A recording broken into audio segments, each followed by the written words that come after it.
Welcome to the Lowe Post Podcast, live from an undisclosed Los Angeles hotel. Los Angeles, the weather is always beautiful, even if the teams aren't very good. The weather is nice. We're not going to talk about either of the LA teams for a change. We're going to talk about three teams, deep dive into them that we haven't hit yet and that are off to interesting starts, starting with the Dallas Mavericks, 7-5, 8th in offense, pretty good.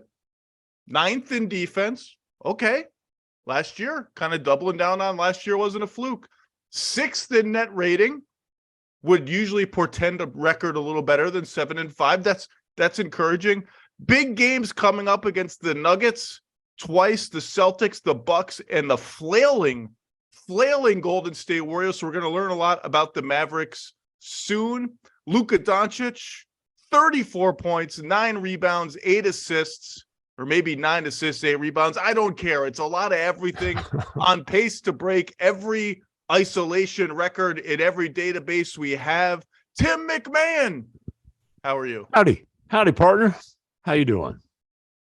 I'm doing well. I'm in a good mood this morning. I can see you seem very chipper.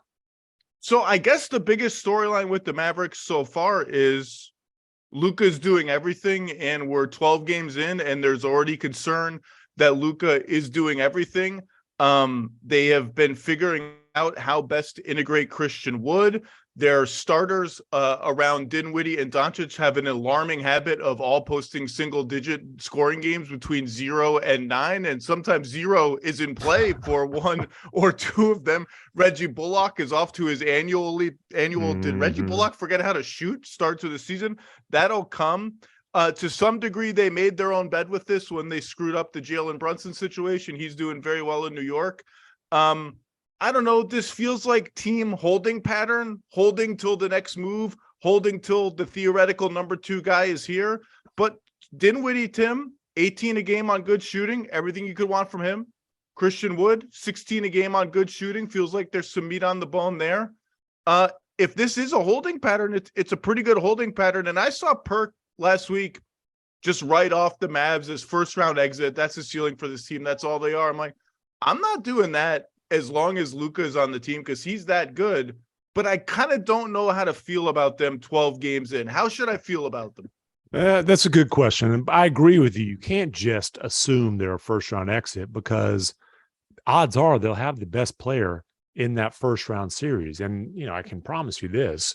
The other playoff teams in the Western Conference aren't exactly eager to see Luka Doncic in a playoff series. Now, there is a reasonable question of how much gas is he going to have left in the tank by the time the playoffs roll around.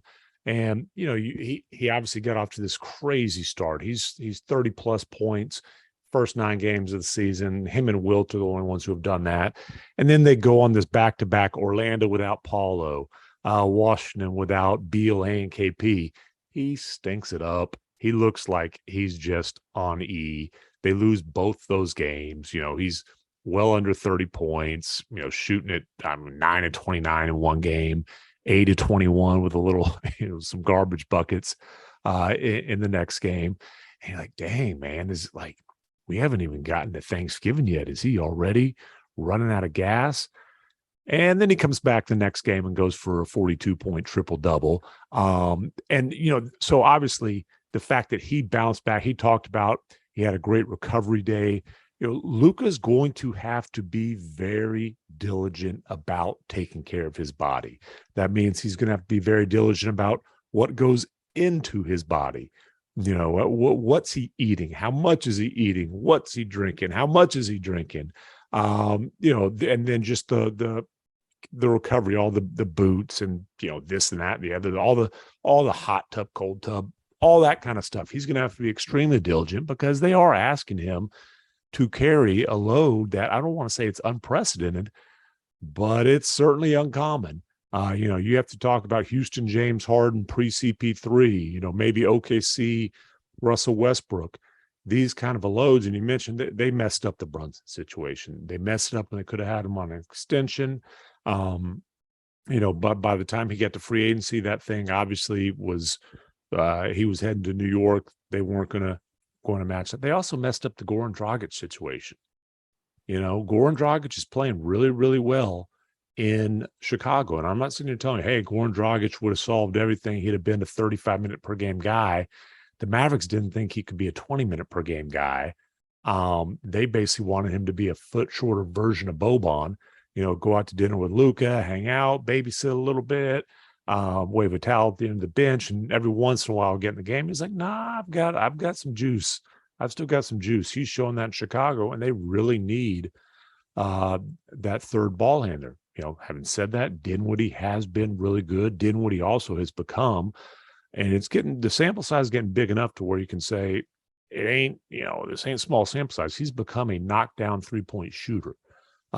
Especially, you ask him that about Blazers game the other day, like he made 3 or 4 in a row right down the stretch to snatch them a little bit of a good home win there. Right. And he'll tell you, hey, early in my career, I wasn't getting, these clean catch and shoot opportunities. I've always been a pretty good catch and shoot guy. Now he's a great catch and shoot guy. That's important. They need Finney Smith and Bullock to get back to being really good catch and shoot guys. Both of those guys, just like last year, are off to slow starts. They went out and they used their one chip in free agency, that taxpayer mid-level, to upgrade the starting center position. And that upgrade was a DNP CD the other night. JaVale McGee's been a total bust. He's not better than Dwight Powell. It's painfully obvious. Dwight Powell's already back in the starting lineup, which anybody who's objective can see, hey, that's it. That should be the case.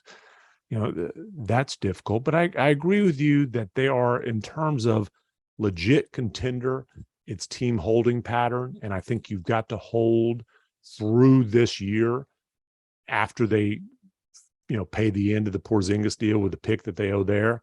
Then they've got the full complement of picks, and at some point they've got to get a legitimate co-star. But man, when Luka is this good, when he's, when Luka's in reasonable shape, they're still dangerous. They're still dangerous.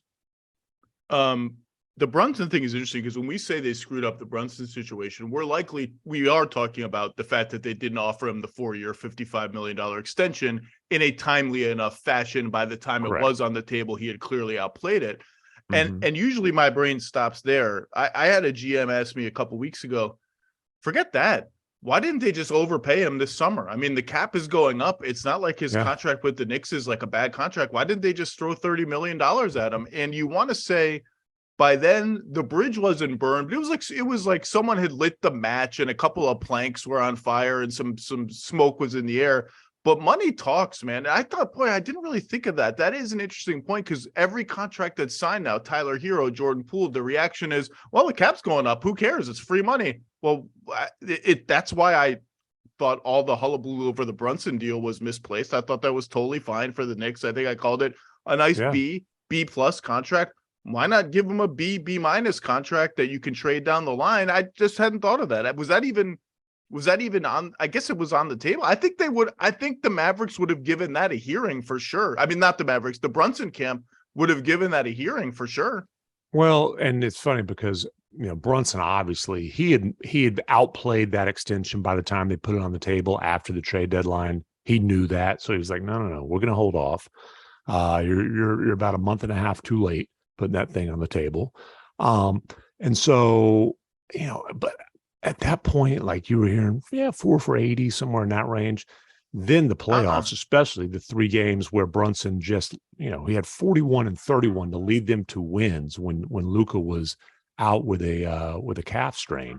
Now, fortunate matchup where he got to play a Utah team that wasn't exactly stout on the perimeter defensively, and they've got to be still. They've got to be watching Donovan Mitchell in Cleveland and being like, where was this effort? Whoa, man, you're trying pretty hard. And it turns out when you try really hard, like you're kind of like you got a long wingspan, you're tough. Like, wow. Who knew? We begged and pleaded for the last few years for you to do that. But hey, but no, Brunson, it was apparent after the playoffs, like this dude's getting, somewhere in the 9 figures. And then Cuban, he said on the record, hey, we can pay him more than anybody. Kind of puffed his chest out. And kind of the perception was that, you're trying to scare teams away. I think one of the major miscalculations they made, they did not think that the Knicks could create that kind of cap space so painlessly. Like, think the Knicks didn't give up they actually added first round picks in the process. They thought, hey, worst comes to worst, they're going to have to give us a pick to create that cap space. No, Detroit was more than willing to help them out. So I think that was a miscalculation. But they just, there was this thing of, well, he's not a perfect fit with Luka. He's really a point guard who's kind of figured out how to play off of Luka. Seems like that seems good. The player you just described, a point guard who figured out how to play off of Luka. Oh, wow, that's nice. I'd like to have that. I'm giving you their perspective, which I believe was absolutely wrong. You're always going to have some defensive issues playing Luka with a small guard who has some limitations on that in the floor, which I would say, well, you were still the number 7 defense in the league last year. Great coaching job, but, with the Finney Smith, the Bullock, and, Maxi Kleber playing significant minutes, and, you figured that out. The one thing I don't know, and we will never know, is how much would it have taken to keep Brunson. The Mavericks kind of put their line in the sand at quote unquote Fred VanVleet money, which you're talking, 5 years, 105, 110, somewhere in that range. Well, obviously he got 104 over 4 from the Knicks. So that was never going to come close. Like you said, could you have gone, and I don't remember what exactly the max number was. I want to say 5 years, 140. I might be off. I don't know, because listen, he obviously has the family ties. His dad's now on the Knicks coaching staff. The long ties to Leon Rose, who's his godfather, has known Jalen literally his entire life. Repped his dad, Rick, who's Leon Rose's first client as an agent. We all know that story. The other thing, though, is Jalen did see opportunity, and he wanted to have the ball in his hands. And I'm not sitting there saying that like as some sort of a selfish thing. I think, especially getting a taste of being the guy for those first few games in the playoffs, there's some confidence that comes along. Hey, I can do this. This is a guy who was out of the rotation previously, like 2 or 3 playoffs ago. He couldn't get on the floor. It's a big deal for him to do that in the playoffs. Right. The year before, they yanked him. They basically benched him down the stretch in their second series against the Clippers. So, was there an extension coming that summer? Shoot, he'd just been basically benched in a playoff series. But so I don't know how much it would have taken for him to stay in Dallas, or if it just got to a point where, hey, he wanted to go to New York, he wanted to be with family, and he wanted to be in a situation where it was his offense to run, his team to run. Well, if they are team holding pattern this year, as we spin it back forward, that's fine. Dallas's team holding pattern still scares the hell out of pretty much everybody because of Luka, and Luka being a god. You're on the clock after this year, yes, though. If this is not a multi-year holding pattern, this guy is this good. He's a top 5 player right now at worst. He's a first team all NBA guy every season he's healthy. He is a one-man playoff defense scheme destroyer. Throw whatever you want at me. Second possession of it, I've figured it out. I know how to counter it. You cannot do anything to contain me. It's just a matter of, do we make enough shots and defend well enough? You're on the clock. Let's talk about, you mentioned unprecedented. You want to hear some numbers? I looked up some numbers right before this. You ready? I like numbers.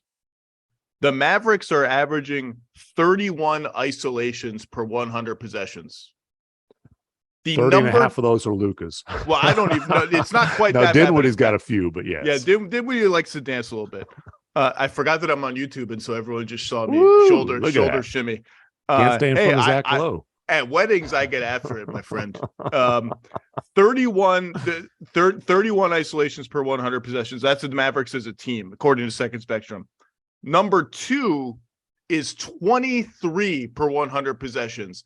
So that 8 isolation gap, that's the same as the gap between number 2 and number 22 in the NBA. So they're just lapping the field in isolations. Luka, 23 and a half per 100 possessions. You mentioned all his predecessors in ball dominance, the Hardens and the Westbrooks, and currently SGA, honestly.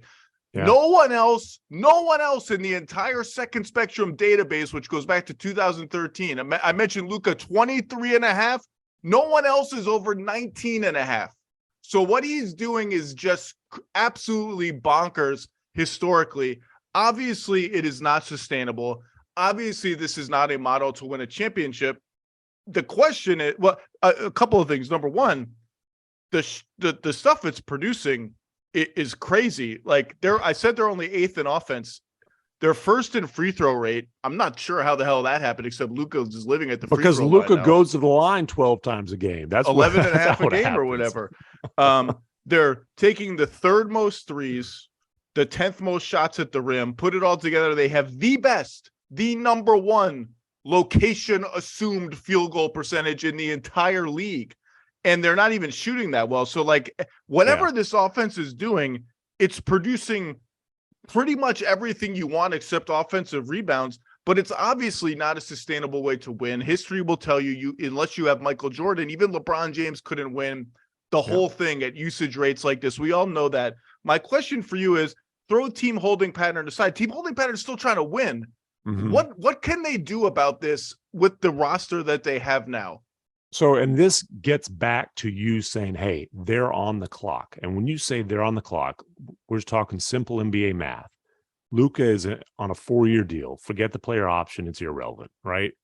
So when you get to be halfway through that, you got 2 years left. We've seen, and I'm not saying he would do this, but you have to be concerned, hey, if that trip to the West Finals where you got, pretty easily dismissed by the Warriors, then lost your second best player, if that's the high point of what would be his first 6 years, does he get itchy? Does he start, angling to get somewhere where he has a chance to win a championship? So that's the concern. And I state that to say, I don't think the Mavericks can make any moves this year where they're giving up a pick. I don't think you can give up a pick as the Dallas Mavericks to make a move that makes you incremental, a little bit better. No, you have to be ready to bundle those things up. You're going to have your full complement after this year. You have to be ready to bundle those things up and go get whoever your version of Drew Holiday is. The Bucks did it with Giannis, right? There was, the hype about where's Giannis going to go? Miami, Dallas was lining up. The whole, LA, the whole league was lining up, ready to go after Giannis. The Bucks go get Drew Holiday, and they gave up a ton of draft capital to do it. And Giannis is like, you know what? I can win a championship right here. I'll sign another extension. Let's go. Boom. The Bucks win a title. The Mavericks have to keep their picks bundled up. And so I think it's going to be difficult to find ways to upgrade this year. I'm talking in-house solutions. Let's assume they could do nothing. Like if this is a problem, it's on the coaching staff and the front office, but mostly the coaching staff saying, look, we just can't, we've identified it as a problem. All right, so what the hell can we do about it? Let's have a meeting. Like, let's bring Luka in. Like, what's our options? I have one idea, but it's a very simple one. Okay, I'm curious to hear your ideas, because there was talk going into the season of, hey, we think Josh Green can be that third ball handler. Josh Green has taken a major leap this year, but what he is a really good. He's hitting his threes, which is a huge development. He's a really good 3-and-D energy kind of havoc creator. He's not a ball handler. He's a quick extra passer, DHO guy, move the ball. Maybe he grows into that, what they're talking about, but that ain't happening right now. No. And so, I'm curious to hear what your ideas are, and look, you've heard, like after they play the Nets, you heard KD basically say they don't have anybody else on the roster who can dribble. After they played the Wizards, you heard Kuzma say, we know they're very limited outside of Luka. Now, I will say the context on Kuzma, Dinwiddie's brief stint in Washington did not go well. It was not popular. So I read that, despite the fact that Dinwiddie had 30-something in that game, I read that as Kuzma taking an opportunity to get another shot in at Dinwiddie. But there's truth being told there. Facu's not the guy, right? Facu is playing that. He's a 1.5 foot shorter version of Boban. Dinners with Luka, wave a towel, nice guy in the locker room. Everybody likes him. Ntilikina's not the guy. Look, my only idea is like, it's not even really an idea. It's just like there are three guys on the roster who can create their own shot: Luka, Dinwiddie, and Wood. Mm-hmm. They've played 33 minutes together the entire season. Maybe you need to play them together more and just sort of develop a little more synergy between them so that Christian Wood is not just kind of a pick and pop big when Luka's on the floor, because he can do more than that. Now they're minus 12 in those 33 minutes. Obviously, they're concerned about the defense, no matter where they put Christian Wood, at center, at power forward. Teams are going after him. His pick and roll defense isn't good enough. They're going to work the whole season on that to make sure he stays focused. He's a do his work late defender. Like, he's always kind of late to get to where he needs to be at the point of attack. And when you're late like that, then you're lunging, you're lurching, you're out of position, you're vulnerable to blow-bys. There's always just little gaps, too big. The gaps are too big with Christian Wood, but they're going to work on that. The problem then becomes like, all right, do we want to put Kleba on the floor so we have like our defensive bulwark? Okay, well, that's up to 4, and we haven't had Bullock or Finney-Smith or Hardaway, so some of our sort of steadfast wings are going to be not on the floor. Or do we want to just go all in with Wood at the 5, which they've been hesitant to use? Here are the numbers on that. When it's Wood as the only big man on the floor and Luka, so you got to have Luka. They're plus 13 per 100 possessions, but they've only played 78 possessions together. So clearly they're afraid to play Wood at the 5 a lot.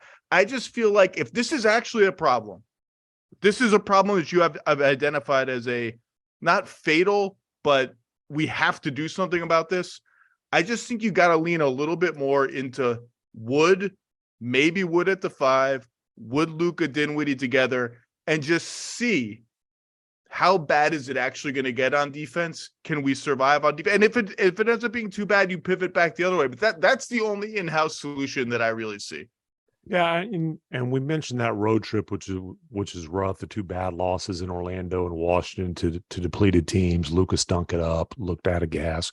Wood didn't make that trip. He had a little knee thing. He didn't make that trip. So like you said, one of the only other guys who can create offense wasn't on the trip, and they certainly missed him. He comes back against Portland. Fouls out in like 21 minutes, but I think I want to say he ended up with 17 points, and there was a lot of hard roll. And there, Luka fed him for 3, 4, 5 dunks in that game. You do see certainly some offensive synergy with those guys. And there's been a lot of bemoaning from fans and certainly people who have Christian Wood's best financial interests in mind about Wood being in the starting lineup. That's not going to happen. Can he close games? Well, why that you mentioned the minus 12 with Dinwiddie and Luka and Wood as a trio. Minus 16 of that is in the last 4 minutes against Oklahoma City.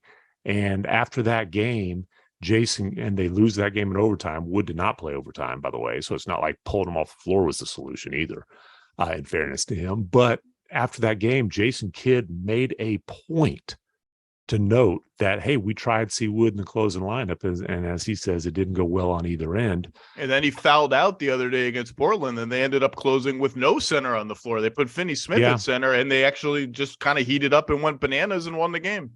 Now, it is worth noting that Nurkic didn't play in that game. I don't know if you can do that if Nurkic is out there just stuffing 220-pound Finney-Smith in the bucket every time.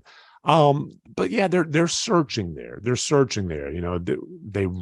Wood has been very good in that bench scoring role, where, as you noted, most of his minutes they are attaching him to Maxi Kleba. Right. And that's obviously for defensive reasons. And Maxi can just be a spacer offensively in those situations. So it's really not even like you're playing 2 bigs together. And he can roll. Maxi can roll too. The numbers: Doncic, Wood, Kleba, plus 34 and 104 minutes together. That trio has been dynamite. And a lot of that is playing against other teams' second units, but it's been a really effective group. But again, it gets back to Maxi Kleba has the trust of this coaching staff. He's going to be on the floor to close games the vast majority of the time. They have chosen to usually have him as the lone big and not have him with Wood. And we'll see. And the Mavericks have stunk. Look, they blew a 22-point second half lead. I think it was 15 in the fourth quarter against the Suns to open up the season. I just mentioned the 16-point lead they blew in the last 4 minutes against OKC. Teams with 16-plus point leads in the last 4 minutes at the time. This is our stats and information group, obviously. I didn't do this research myself. Might surprise you. There were 9,975-1 over the last 25 years going into that. 9,975-1. The Mavericks been at 9,975-2. So they've had two, you know what? That's pretty cool. I think if I were a Mavericks fan, I would embrace that and be like, you know what? We made some history. At least we made some history. That's a memorable event. Right. And so you've had two massive meltdowns. You're talking about a 7-5 team. Just had two massive meltdowns and then 3 losses. We're just like, what in the hell? You lost to the Pelicans without Zion and Ingram and Herb Jones, a bad one. That matter. You lose to the freaking Orlando Magic without Paulo. You lose to the Wizards without Beal and KP. So they've had 2 terrible meltdowns, games that shouldn't even have been clutch situations that they melted down to make clutch situations, and then 3 losses against, just inexcusable. So it's a weird team, but then man, Luka is just playing at such an elite level, and you're sitting here, you're still 7-5. 2 guys that were huge for you in the playoffs and the whole second half of the season is 3-and-D guys can't hit a damn 3 to save their lives. I'm talking about Reggie Bullock and Dorian Finney-Smith, although Finney-Smith did hit a clutch one the other night, kind of the dagger the other night against Portland. It's a confusing team. It is a confusing team. Well, as I mentioned, the schedule is about to get rough, so we're going to learn a lot about them, and they're going to have to play well to beat these teams. If they don't, they're going to be 500 or under pretty soon. But I just think they have a pretty high floor as long as Luka is there, and they're going to go on a run where they look good. Christian Wood, 16-8 on 57% shooting overall, 42% on threes, 64% on twos. He's doing his job. Tim Hardaway Jr. is coming into form. Josh Green's coming into form. It's going to be an interesting next couple of weeks for the Mavs. Maybe we'll check in after that. Tim McMahon, Hoop Collective, Howdy Partners, ESPN.com, doing it all. Thank you, sir. It is nice to talk hoops with somebody who knows what they're talking about. They usually stick me with Wendy and Bond Tim, so this has been an absolute pleasure. Yeah. All right. Appreciate you, brother. Let's flip to the other side of the Jalen Brunson sweepstakes. The New York Knickerbockers, 6-7. Okay, kind of about what we expected the Knicks to be. For a while, they were beat the bad teams, lose to the good teams, and I thought maybe that's good. The first step to organizational competence, or one of them, is beat the teams you should beat, and the Knicks were doing that. Then they got roasted in Brooklyn by the undermanned Brooklyn Nets by 1,000 points. And then on Sunday in Madison Square Garden, the self-proclaimed world's greatest arena, I guess it can't proclaim itself that it's just a building, but certainly proclaimed every 35 seconds on MSG's broadcast, they gave up 145 points in a regulation professional basketball game to the Oklahoma City Thunder and lost. And Evan Fournier played a lot down the stretch for some reason because he's not doing anything. And RJ Barrett didn't play down the stretch for some reason because he's at least doing some stuff. And all of a sudden, 6-7 feels worse than 6-7. Here's why it feels worse than 6-7. The Knicks are 17th in offense. Okay, fine. They don't have great offensive talent. The Randall, Barrett, Robinson's hurt right now, but that trio continues to not be productive for spacing reasons. They're 24th in defense. That is not good enough. And their schedule, Fred Katz from The Athletic, their schedule, you know as well as I do, is about to get hairy. 5 games coming up out west, 5 in a row on the road. At Utah. Oh, boy. At Denver. That's not great. At Golden State, who can't win on the road, but they're okay at home. At Phoenix, that seems bad. At Oklahoma City, well, they just beat our ass at home. Then we come home. That's great. Have Thanksgiving dinner. We'll all be good. Well, who we got at home? Portland? Well, they're pretty good. Memphis? Oh, boy. That seems unpleasant. Already lost to them in overtime. At Detroit, that's a nice reprieve. Maybe that's the start of an easy stretch. Back home after that. Bucks, Mavs, Cavs, Hawks. Uh-oh, Fred Katz. Uh-oh. How you feeling today? I'm feeling better than the Knicks. I'm feeling great. I don't think they're feeling so good right now. I mean, it's funny because if you said at the start of the season, the Knicks will be somewhere around 500, I'd say, yeah, sure. I mean, their over-under, I think, was 38.5. I think pretty much everybody had them somewhere in the realm of 8th or 9th or 10th in the East. And right now they're 9th. And yet, I mean, I wrote this morning, it's just the record is okay. It's fine. It's about as expected, but something with them just feels off. And you mentioned it with the defense. I mean, they're giving up more 3-point attempts and the second most 3-point makes of any team in the league. Their screen defense. Oh my goodness. I mean, I'm not sure what kind of pick and roll defense Julius Randle has been playing for a lot of this season. And their screen defense, their communication, their point of attack defense, it's just been really difficult to watch. It's been really, really tough, and teams are just bombing it against them. Whenever someone says a team is difficult to watch, or I think a team is difficult to watch, I always think back to the delightful 30 Rock bit about Tracy Jordan chasing an Oscar in a movie called Hard to Watch. And I usually and I think of the movie poster, Tracy Jordan starring Hard to Watch. New York Knicks 2022, 2023, hard to watch so far. The thing that stresses you out about the defense is there's nothing in the numbers that suggests any hope for something much better than this. You mentioned they've given up a ton of threes. This is year 3 in a row of them giving up a ton of threes. This is baked into how Tom Thibodeau wants to play. The first year, the year they got the 4th seed and got destroyed by the Hawks in the playoffs, they got lucky that opponents missed a ton of shots. Now, I do think they were rotating really hard and contesting more of the right ones and leaving some bad shooters open. Like, I think there was some skill involved in that, but whatever skill was involved has not carried over while the luck has changed. They free throw rate average. They don't force turnovers. They're a terrible rebounding team. And for a team that is built to play brute force basketball, they're not winning the brute force categories like rebounding and free throws. They're just not playing with that kind of oomph. And you look at opponent shooting numbers, they're average. They're not getting like crazy unlucky from 3 or mid-range or anything. There's nothing in the defensive dossier that suggests they're wildly better than the 24th ranked defense in the NBA.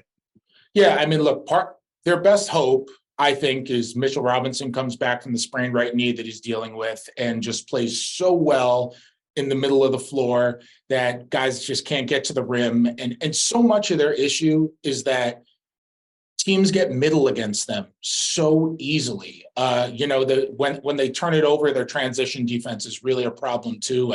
I haven't checked in a couple of games, but if you go on unpredictable.com as of a couple of games ago, I believe they had the worst defensive efficiency after committing turnovers in the NBA, like by far.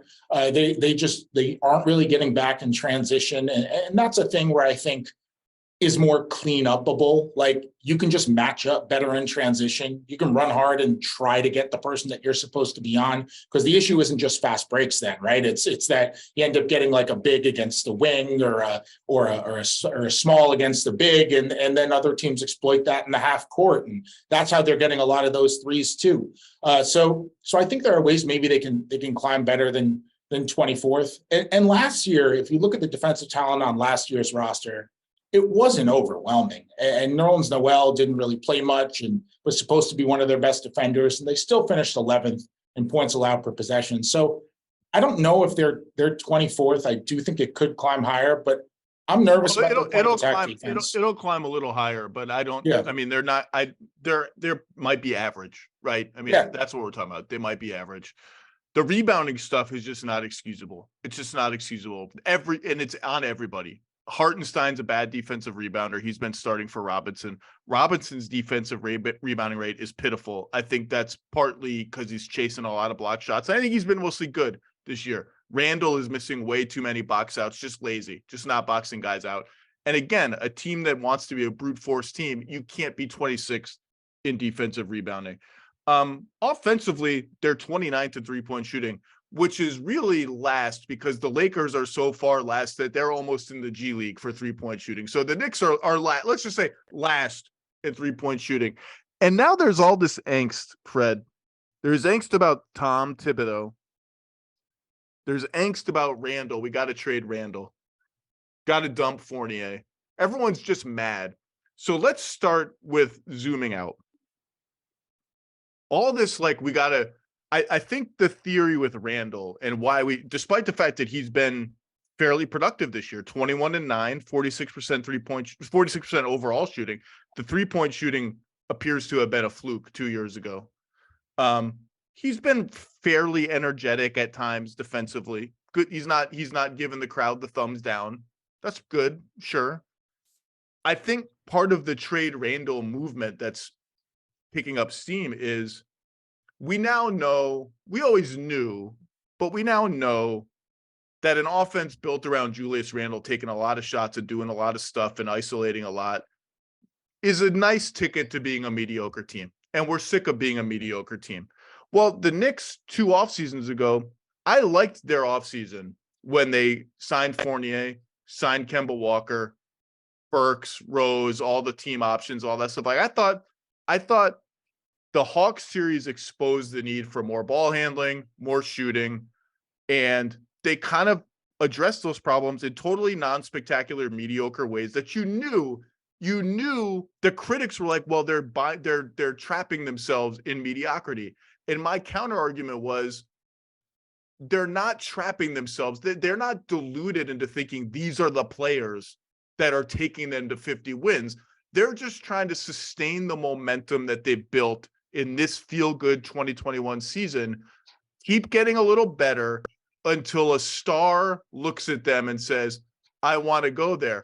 Well, the star looked at them and said, I want to go there, and they couldn't pull the freaking trigger on enough draft picks in a timely fashion, and now that star's in the MVP conversation for the Cleveland Cavaliers. And now everyone's like, well, we got to trade Julius Randle. We're trapped into mediocrity with Julius Randle. Guess what?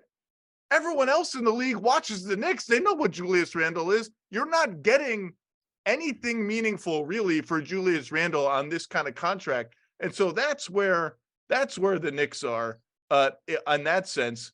What's the coaching situation going to be? Because I just read you that schedule. If they are, I don't know how many games there are. Let's say I read 10 games. So they're 23 games in when that stretch is over. If they're 8-15, Ian Begley, our old colleague, reported last night that the seat's getting warm, that there's going to be a big change somewhere if they have more let go of the rope kind of losses. If they're 8-15 after 23 games or whatever it is, I don't know what the change is going to be, but something's going to change. Is Thibodeau watch on now?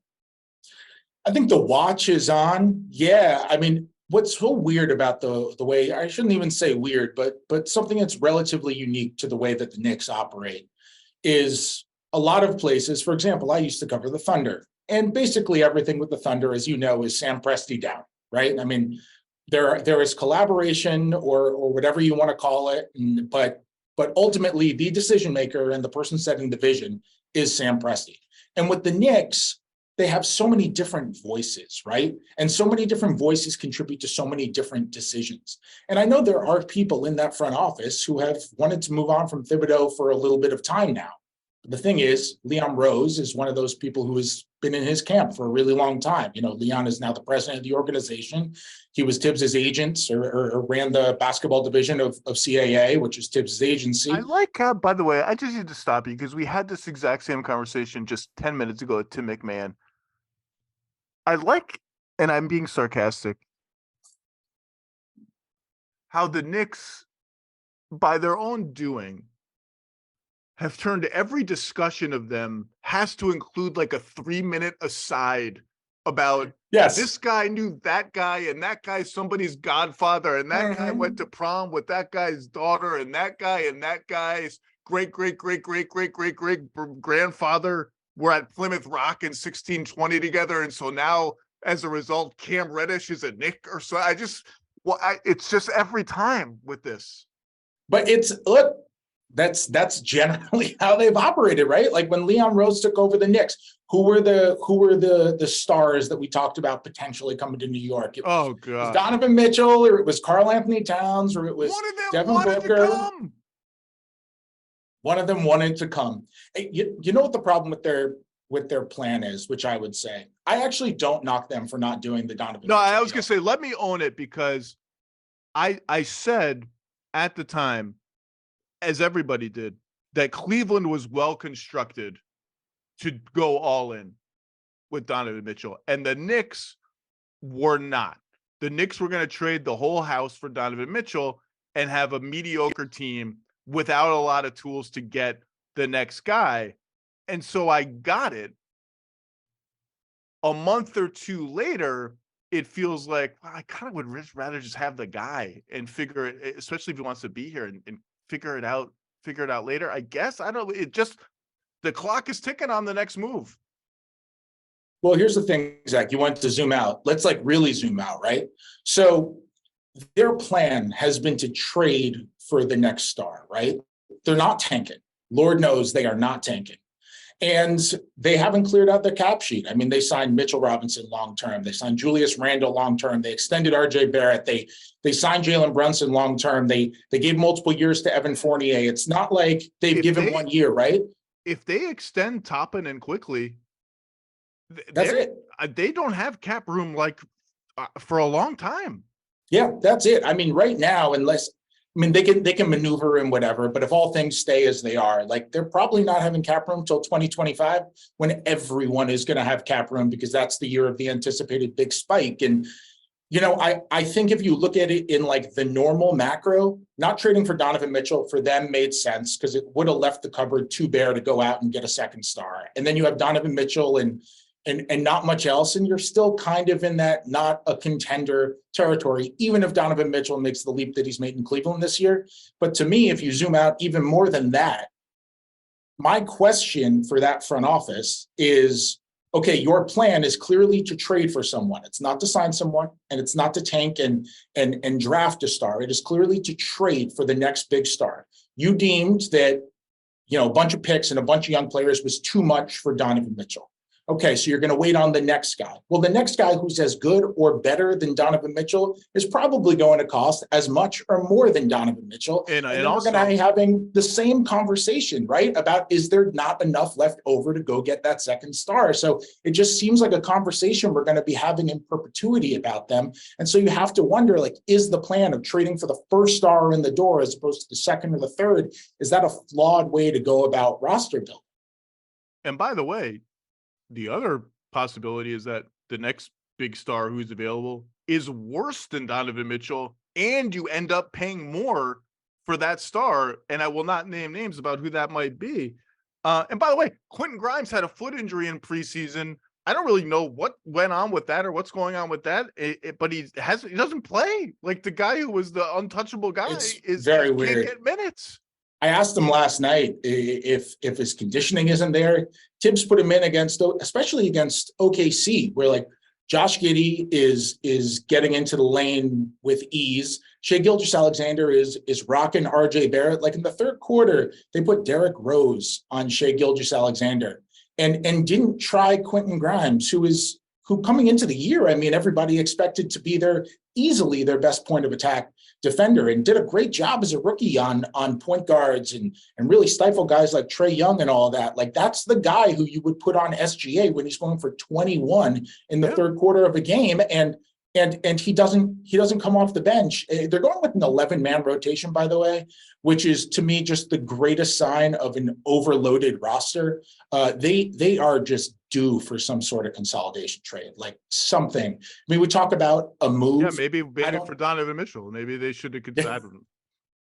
Maybe, but we talk about a move, and you mentioned extending quickly or extending Toppin or paying them in restricted free agency. you have to make a decision on your young guys or something, or else you're just locking in financially to a roster that's, middling and play-in levels. So like, I bet you, I'm not saying it's going to come before December 15th, because that's when the trade market really starts to open up. But December 15th, between December 15th and February, I would bet you we're going to see some sort of consolidation trade where they move off of at least, one or two guys who are currently in their rotation and try to bring in something, whether that means just bringing in picks and trying to play the other team's protected pick games, which didn't really work with Mitchell, right? Because those things were rendered mostly meaningless. If they're going to get a star, what's going to get the star is their own unprotected picks, or maybe just doing a 2-for-1 or something like that. What a tribute to your own 2-decade-long run of mismanagement that we guys, we're going to have to trade our own picks. People think so lowly of us as an organization that the only way we can get these guys is to trade our own picks. That's a tough look in the mirror moment for the team. Happened with the market, right? I mean, the market totally changed. I mean, it's really DeJounte Murray gets a couple of unprotecteds, and then there's the Gobert one. It's like the market has changed where you just have to, if you want to start, you have to give up your own unprotected picks. And that's just the way it's going to have to go with them. The picks they have are relatively heavily protected, even though they're from some bad teams. Now, you mentioned Toppin quickly. Toppin has done his job this year. 20 points, 8 rebounds per 36 minutes. Obviously, he doesn't play 36 minutes, much to the chagrin of almost every single Knicks fan on earth. 40% on threes, taking 9 per 36 minutes. So all the hype, all the work, all the talk about his three-point shooting, that's real. That's legit. Quickly has been up and down, particularly from long range. And, the bench was their salvation for the last 2 years. It's not their salvation right now. They're getting outscored with Quickly and Toppin on the floor. It looks like we're seeing kind of the end of Derrick Rose as a really productive NBA player. He's not playing a lot of minutes and not producing much when he plays. So they're trying to figure out the bench, and they've tried Randall Toppin. They've tried it now. I would still try it more. They're minus 14 in limited minutes with Randall and Toppin on the floor together and no center. Tibbs doesn't seem to like it. He has tried it with Robinson injured and a little bit of a vacancy at center, although Jericho Sims has played a lot. I would still run with it because I just got to see more of it, but that hasn't worked. We know that the starting five I think the starting five will get better as they get more reps together. So you look around, like, I don't know where the salvation is going to come from, but they're a little better than this. I expect them to play a little better than this, but boy, those next 10 games are tough. Yeah. I mean, you mentioned the Toppin stuff, man. It is really interesting watching what is happening with him, because he's better. And it's not just people focus on, if only he could shoot. It's not just that he's shooting. It's what his 3-point shooting is now allowing him to do. When they played Boston a couple weekends ago, Zach, he looked like Bam Adebayo going into a fake dribble handoff on Marcus Smart, where Marcus Smart had to commit to a potential shot, right? He had to, and that's the defensive player of the year. And he ends up just fake dribble handoffing and going straight to the rim and getting himself a layup. Quarterback keeper. He's one of the best quarterback keeper guys in the NBA. And to your point, that tool gets a lot more powerful when underneath it is the threat of a real shot. Totally. And even the cuts, like Obi Toppin's greatest trait is offensively his ability to make good decisions really quickly. And when you have an offense, especially that's devoid of spacing like the Knicks are, his quick decision making, whether that's screening, cutting, passing, whatever, is so unbelievably helpful. It's opened up different kind of cuts for him. Like he had 2 plays where against the zone, just zone busting cuts against Detroit a couple of games ago, where he's on the right block and Hartenstein is on the left, and he cuts around Hartenstein around the back of the baseline, and Hartenstein screens his own man with a hammer screen. He gets 2 wide open corner threes out of it. Like, that's not a thing that we saw him doing in the past. And I know I'm in the majority here. I'm just surprised you could take a guy number 8. He could show that he's legitimately developing, and you're still playing him under 20 minutes. Like, you have to know how good he is. Tibbs doesn't trust his defense, which I get. he's not a good defensive player yet. Randall's not a good defensive player. Randall's okay. They're both okay. As you're saying this, and as we're talking about how good of a three-point shooter he's become, it just starts to enter my mind. And the only reason I haven't thought about it more is because it's implausible and they'll never do it. I do wonder what the team would look like if they just started Toppin at the 4 and brought Randall off the bench. Is sort of like, it'll never happen. Randall made All NBA 2 years ago, but to replace the ball dominance with a spacing, quick twitch 4, because this offense is just starved for someone to get moving off the ball, on the ball. I think that would probably work. I think it would probably look really good. They'll just never do it. Yeah, no, honestly, it's not even worth discussing. There's no way that that's happening. I just don't see them demoting Randall. Let's discuss this as the big picture thing, and that we want to end with. When I watch the Knicks, the thing I think most about is he's still only 22 years old. But I just watched the Knicks, and even in games where he's productive, and he's been pretty productive this year, he's averaging 20 a game, shooting is It's like, what is RJ Barrett? Like, what is he going to be? Because he's not shooting it well enough anymore. He had the same year as Randall, had a crazy 3-point shooting year that hasn't sustained. Now, I think he's probably better than he's shown the last 2 years, but maybe he's not. He's not shooting it well to be like a really great off-ball player. He's not such a great on-ball player that you're like, well, we're just going to build our entire offense around RJ Barrett. And obviously there's a huge middle ground between those two poles of players, and that's the middle ground that he will inhabit. I just kind of don't know what it looks like. And I was just kind of thinking really quickly in my head, you can't say quickly on a Knicks podcast, but I was thinking very fast in my head, like, so who does that end up being in 4 or 5 years when he's in his prime? And the first name that came to my head was Jeremy Grant. Is he going to grow into like a really good third banana, jack of all trades, can do a little bit of everything? Like, what is RJ Barrett, Fred?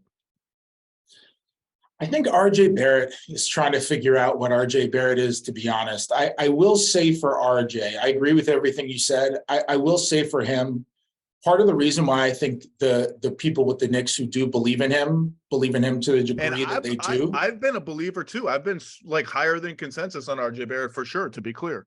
Yeah, and I think part of it is because, and this sounds like a cliche, it's not just the work ethic. I think there are situations where organizations will bet on the person. Like I remember, I think it was you who said when the Hornets extended Kemba Walker on that, I think it was 4 for 48 deal years ago. People said it was too much. Kemba's shooting under 40% from the field. His 3-point shot's too inconsistent.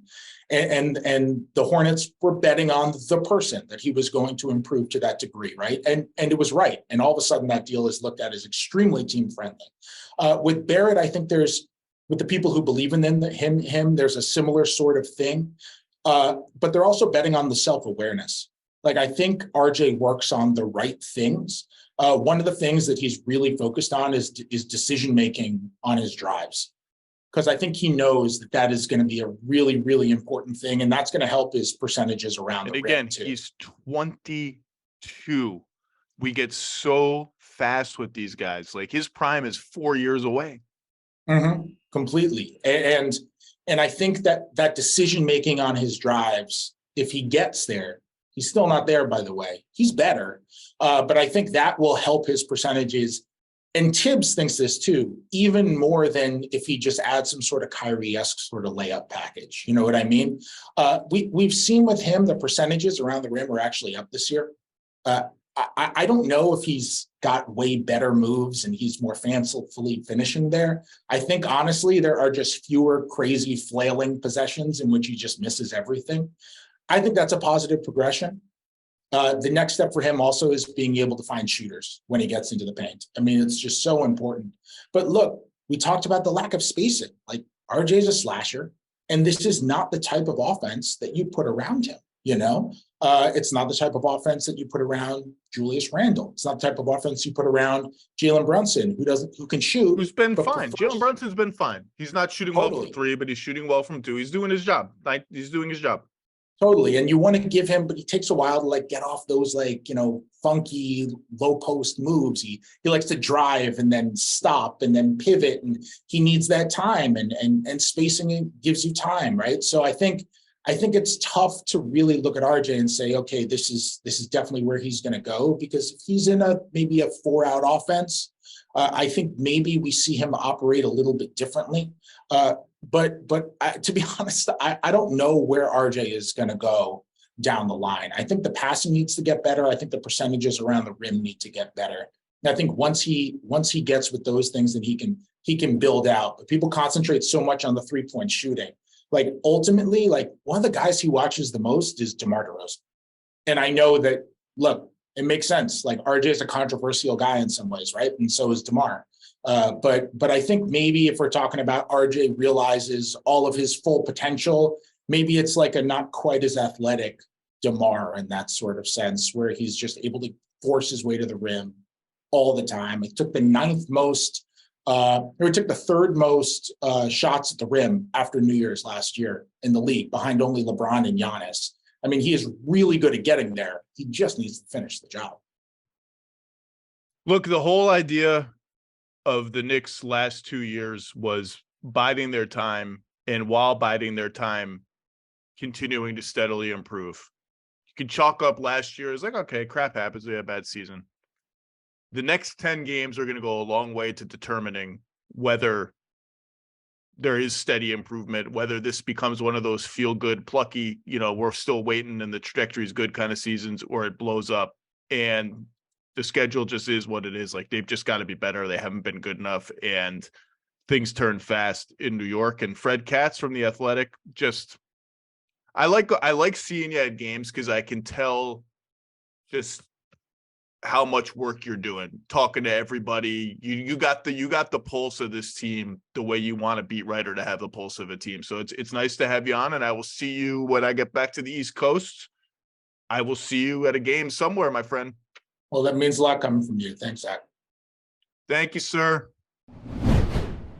Let's wrap with another team. I mentioned how the Mavericks 7-5 record, kind of their underlying numbers were better than that. Well, let's stick with another Western Conference team that is 7-6, but with numbers that would indicate usually a better record. The New Orleans Pelicans, one of the most hyped teams in the NBA, with one of the most hyped superstars in the NBA, someone we were all excited to see again after a year off, with more trade assets than almost anybody, and certainly more than any team that's really trying to win this year. I guess maybe we've got to start counting Utah in that. New Orleans, there you Andrew go. Lopez, how are you? I'm good, Zach. I am it's been interesting watching this Pelicans team so far this year. They get off to the great little 2-0 start, and then they run into those Jazz men that you mentioned just now, and then it's kind of been up and down since then because of a lot of injuries. But those 2 games when this team was really healthy, really good. And then I guess we saw that against Houston the other night too. They have missed Brandon Ingram from 4 games. Herb Jones missed a few games. Zion missed a couple games. So they have been nicked up big time, which is one of the reasons why they are 7-6, despite being in the top 10. Now, on the edges of it, but still, we're just going to be optimistic. We're going to count it. We're going to count top 10 in both offense and defense, with the 7th best net rating in the league. They have one of the funkiest bits of shot selection in the entire league. They are dead stinking last in threes attempted threes, and 3rd in shots at the rim. And I think they're proud of it. I think they like that we're just the New Orleans Pelicans. We beat the hell out of you. We don't really start. I mean, we start. CJ McCollum's a good 3-point shooter. His threes are down. Brandon Ingram's a good 3-point shooter. His threes are down. JV, check the win, baby, but he'll let it fly. Herb Jones, I think Herb Jones is shooting 10% on threes this year. Yeah, it's not going great. Not great. He's probably shooting like 60% on foot on the line twos, though. He's got to be the NBA leader in foot on the line twos. It's kind of funny. He mentioned, I think, before the Houston game, Willie Green did, hey, we got to shoot more threes. We want to see the numbers go up just a little bit. Have to. And in the first 3 minutes, Herb Jones Brandon Ingram and Trey Murphy both hit foot on the line twos as they were trying to get those numbers up. The old Danilo Gallinari foot on the line too. I used to joke that I think Gallo, I don't know if there was a rule of like the Italian youth league where you got 4 points if your foot was on the line. Like I don't know if that because Gallo just loves that shot. One of the reasons they have to shoot more threes than they do, even though they live at the rim, they know what their identity is. They lean all the way into that. Zion, I like to think Zion walks down the sidewalk and in the supermarket is making spin moves to get to his left hand in just real life. Like, oh, you think Andrew Lopez, you think you're going to get the last cantaloupe before me? Here's a spin move, get to my left hand, get the cantaloupe, dunk it into my grocery cart, as if Zion is going to the grocery store, but that's a whole different story. They have to shoot more threes because they give up a lot of threes. I think they're -8 in 3-point attempts per game with their opponent. That's a hard math disadvantage to overcome. One of the ways they overcome it is they get to the line a decent amount. They take care of the ball. They're a monster rebounding team on both ends, and they force a lot of turnovers. So they kind of win the possession game and the free throw game. They get to the line and they don't foul, at least not yet. And so they're kind of making it up for it in those margins. But I want to zoom out for a second. My number one take, I was high on the Pelicans, as you and I talked about coming into the season, when they opened the season by just stampeding the Brooklyn Nets in Brooklyn. And then I think were they 3-0? They were 3-1. No. So they were 3-1. They lost to the Jazz in that third game. That was the game Brandon got the concussion. Zion missed the end of that game as well after the hard fall. It goes to basically you go to overtime without Brandon and Z. Then obviously Utah's playing a lot better. We've seen that. And then they beat Dallas the next one. And then it's kind of been I was super optimistic after that. And obviously the injuries happen and it's been uneven since then. But I want to when I watch them, my number one, just sort of throw the numbers out, gut feeling. Let's call it an emotional take. What's my emotional takeaway? There you go. When CJ, BI, Zion, and Valanciunas are on the floor, and I watch them play, production's fine. Like they're scoring 115 points per 100 possessions. That's like equivalent of the third best offense in the NBA. I just thought it would look a little easier than it does. It doesn't look. It looks hard. Like it's a lot of one-on-one play. They're clearly still trying to find synergy together with all these guys who need and want the ball, and that was to be expected. And I think I just don't. Every time Brandon Ingram makes like a 19-foot fadeaway, I'm like, that's cool. It's amazing that he can do that. I just kind of didn't think this team with this level of offensive talent would be so reliant on difficult shot making to put up these kind of numbers. It's great that they can do it because you need difficult shot making in the playoffs. And I think part of why I feel that way is I looked this up today and I like triple checked it. In the halcyon days of Point Zion 2 seasons ago, he was running 12.5 pick and rolls per 100 possessions. Mm-hmm. That's down to 3.5 this season so far. Like Point Zion is not a thing. Post-up Zion is sometimes he's I kind of want more of the offense to run through Zion, I think. So in the Houston game, they started to go back to the Zion as the ball handler, CJ as the screener, which I thought we would see a ton of. That's the whole value of all these guys is like, just like who's ever around, who's ever near me, like, let's just flow, baby. I want to say there's been a few games like that so far this year. I think Golden State, they gave him the ball a lot more. The Clippers game was one in particular where they realized, we're going to get into our actions a lot better if Z's the point guard, essentially. And kind of ever since then, they've started to lean into it a little bit, and they're trying to figure it out. Up until that Houston game, I think there were 5 total Zion ball handler, CJ screener pick and rolls that they had set all season.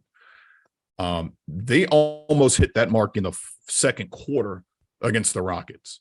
I think there were 2 for sure, a couple of ghost screens, a couple of that Z rejected and was able to get to the goal. And by the way, I think this is one of the ways to get their 3-point shooting up is to run more of the offense through Zion and have him kick out to these guys who are all good 3-point shooters, but when left to their own devices with the ball are going to pull up for mid-rangers. And look, I don't think it's like a crisis, but I don't think you can be 30th in threes. And I do think they need to run more of this. But so keep going. So you think that they are aware of this? Yeah, they are aware of this. Willie Green again has said, I think it was before last game, we need to shoot more threes. They started going to the CJ action a little bit more. You go back to 2 years ago, the Zion JJ Redick action was one of the top points per plays pick and roll actions in the game. Somewhere in greater Philadelphia, Joel Embiid just felt like a little pang of sadness in his heart at the mention of the JJ Redick Zion 2-man game. Can you have any sadness after a 59-10-8-7 game? I'm glad you brought that up. It's 9:40 a.m. Pacific time. We're not talking about the Sixers today. Sixers had a very weird season with guys in and out of the lineup and all this. We are going to talk about Embiid on television later.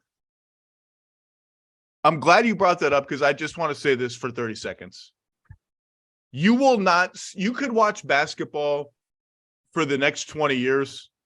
You might not see 5 games better than what Joel Embiid did last night against Utah individually. Everyone's going to pay attention to the 59 points and the 7 blocks. Unbelievable.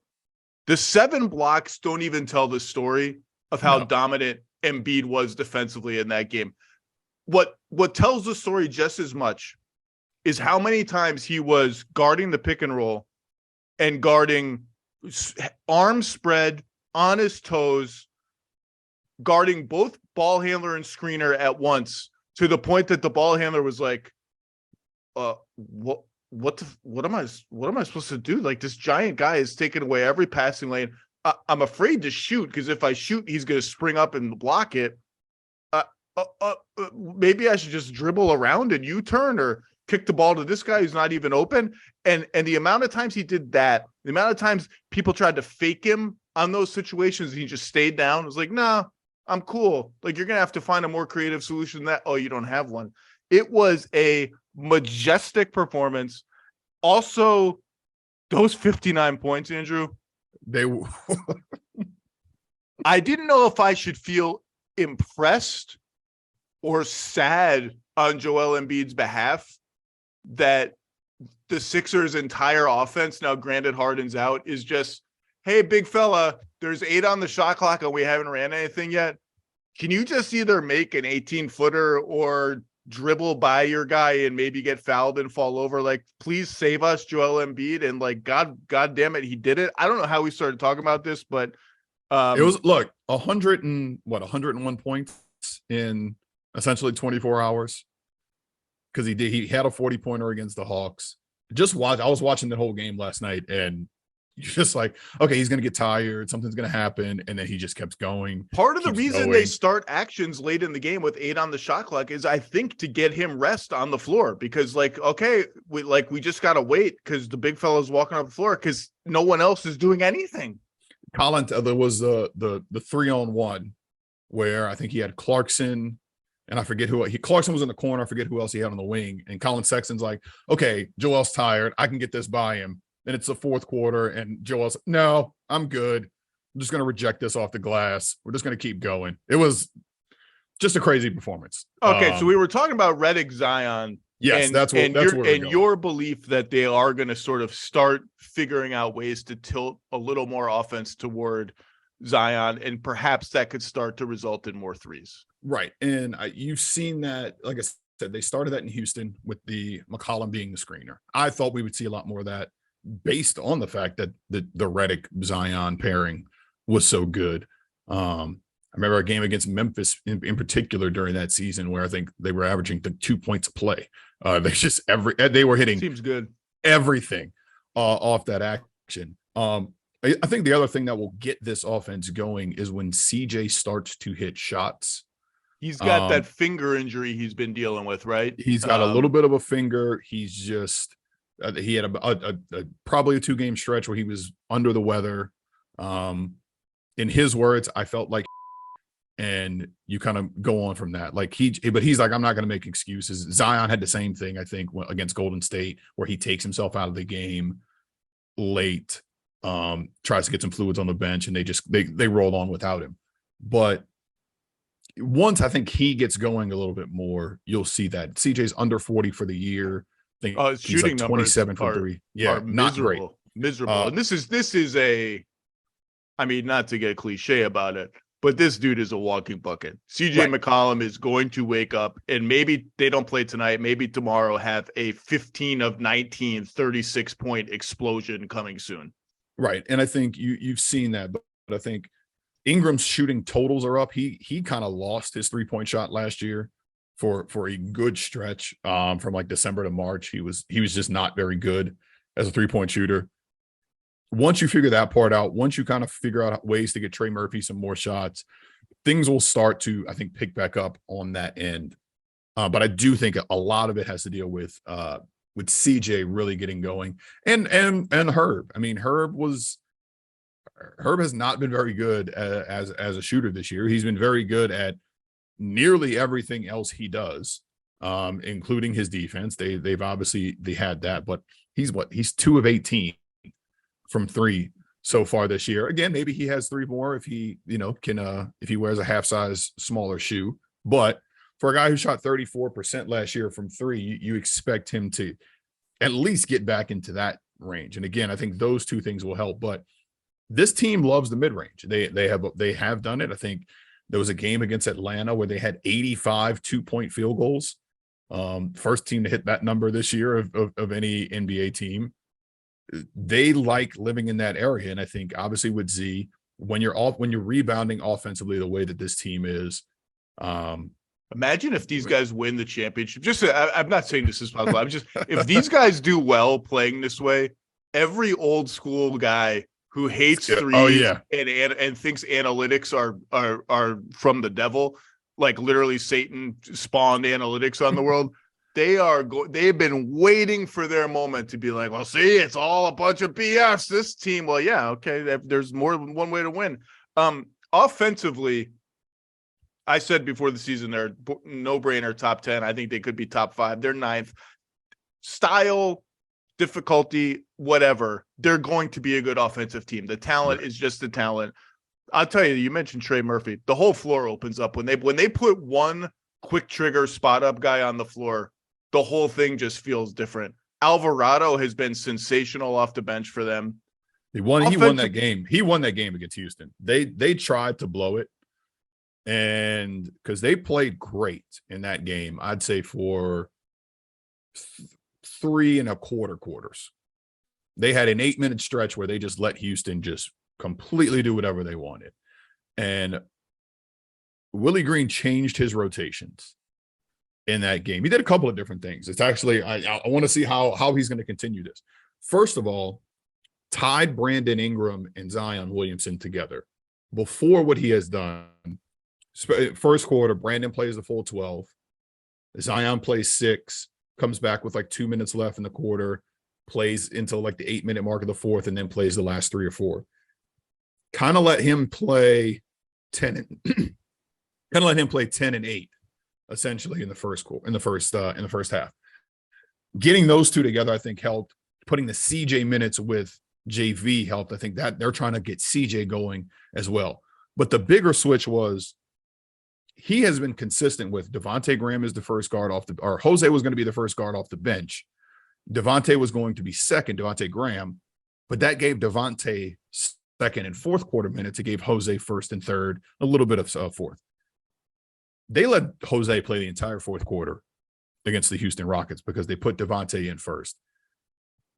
Jose was such a Jose. He was a gnat. He was annoying. He was getting into guys on defense. I have a funny 10 things item coming from this week with Jose.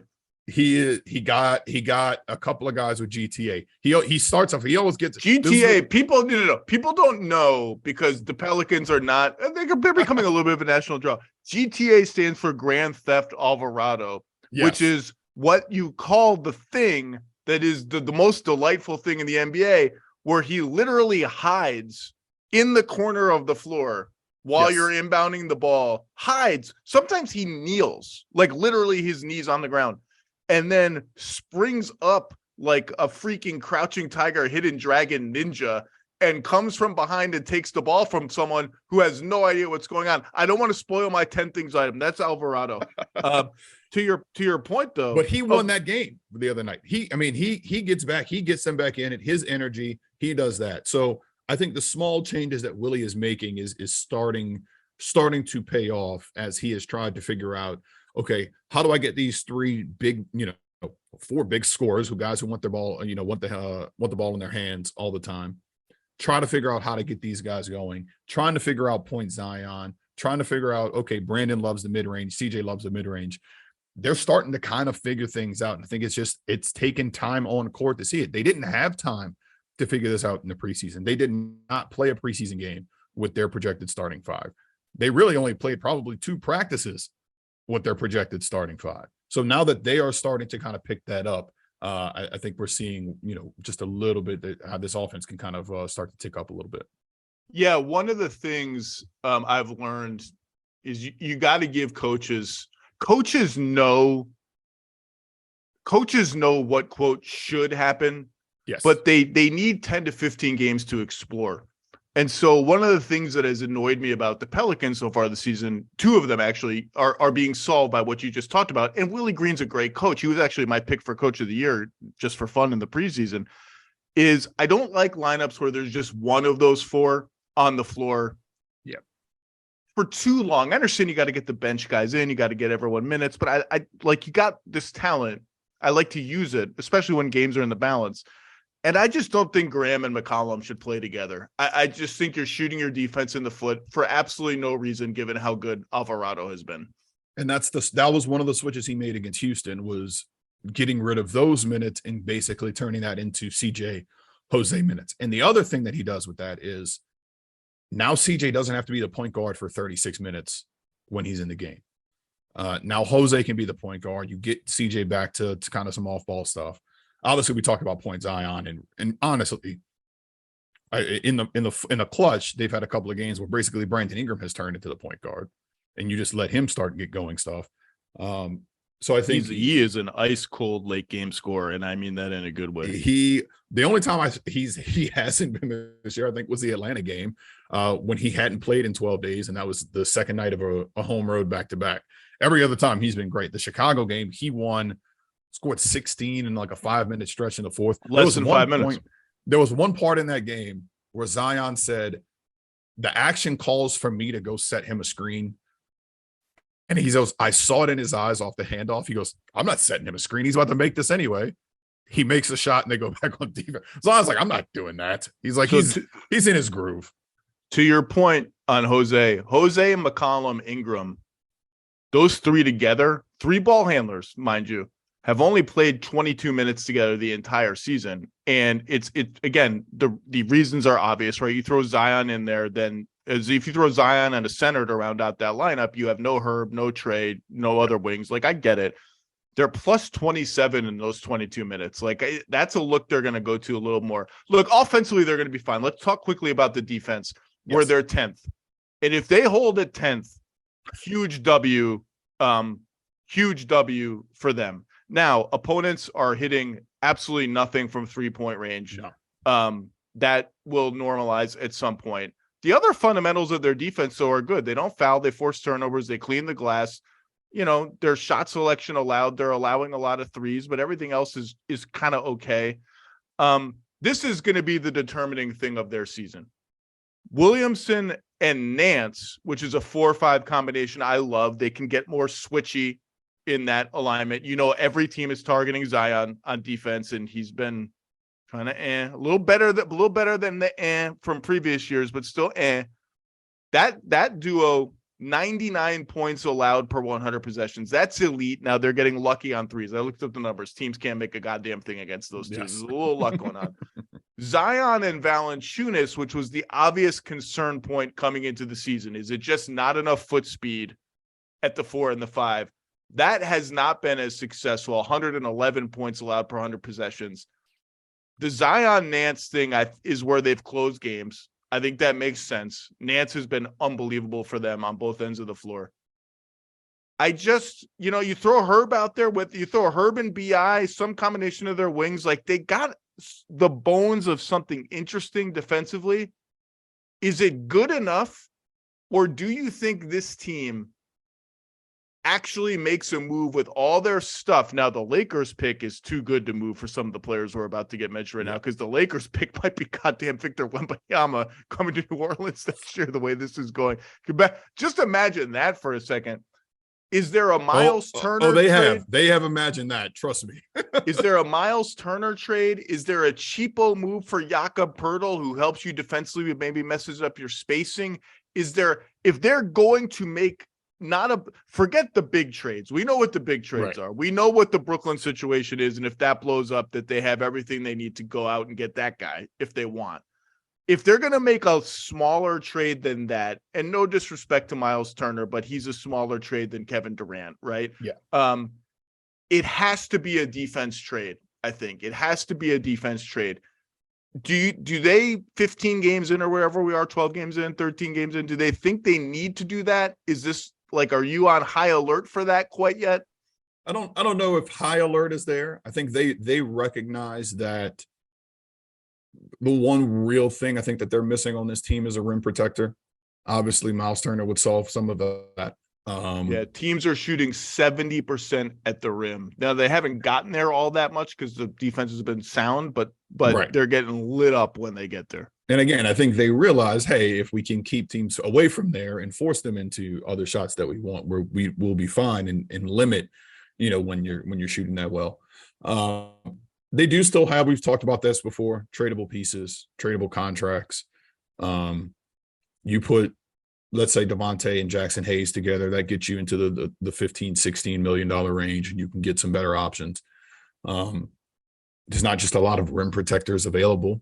That's why I went right to Jakob Poeltl, who's a fine player, but they're just you want to say, well, could they just see what Rashawn Holmes is from Sacramento? He's not even in the rotation, but Rashawn Holmes isn't a rim protector. That's not. He adds a little lob threat dynamism to your game, but that's not changing your life as a team. So I know they really do like the Nance minutes.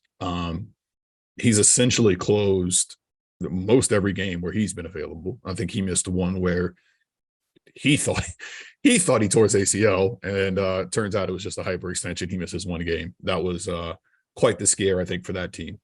But that's if they're going to make a move. That is the direction I see them going, just because you can tell the one thing I think that is missing overall on this team is somebody who can protect the rim. That's JB's not going to do that. Larry's not really going to do that. Larry's just going to help you in switch away situations. The Z is not there yet, but I mean, to your point, they have had some success with the Z Nance minutes. They flirted with the Z at the 5 minutes, just a little bit so far. But if they're going to make a move, I could definitely see them in that market. Well, we are going to stay tuned. I like to see them have a stretch of they have everybody together and see what they can do, because I think they're way better than 7-6 as a team. They're super exciting, and they're sitting on a gold mine of stuff to upgrade. And I think, honestly, the way the West has played out so far this season, their urgency to upgrade should be higher than it was coming into the season. And helping us navigate that all year will be Andrew Lopez, who does a fantastic job covering this team for us.